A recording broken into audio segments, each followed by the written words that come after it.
This is Christmas Island, a remote Australian territory in the middle of the Indian Ocean. The massive immigration detention center behind me on Christmas Island is where asylum seekers are held after they arrive in Australian territory by boat, mostly from countries such as Indonesia and Malaysia. Opened in 2008 at a cost of $400 million, the center has electric fences topped with barbed wire, giving it the appearance of a high-security prison. Former detainees describe it as a cage. I myself was a little bit depressed because detention is detention. Well, it was safe, but it's like a cage. People don't like to be in a cage. If you're human beings, and we have to be free. Refugee advocates give it an even harsher name. We dubbed it Australia's Guantanamo Bay.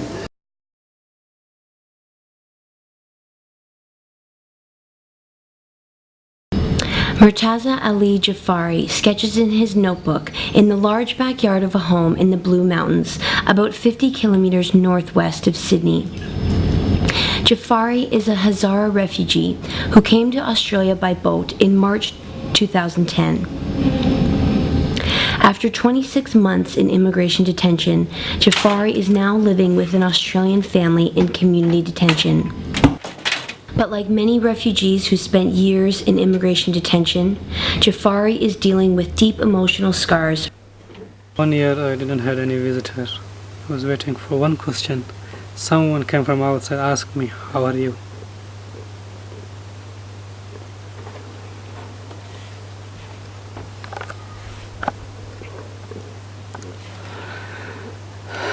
Sorry. It was very hard. Jafari uses art as a way to ease his trauma. He began drawing a year ago when he met a volunteer with the Refugee Art Project.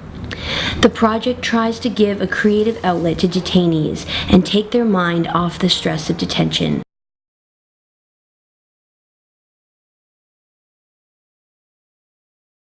A school bus rolls into a gated community in the Adelaide Hills in South Australia. Kids hop off and walk home hand in hand with their parents. The 6-meter chain-link fence manned 24/7 by security guards is the only thing setting this community apart. This is Inverbrackie, an alternative place of immigration detention for families and children.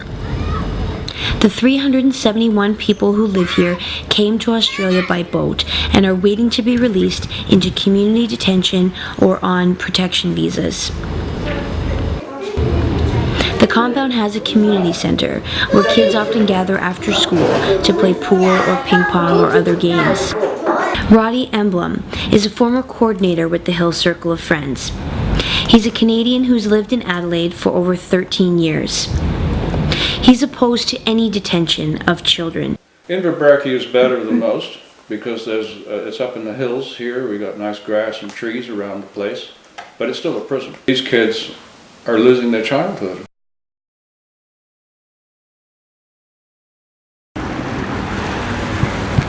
Life is difficult for refugees in Bangkok.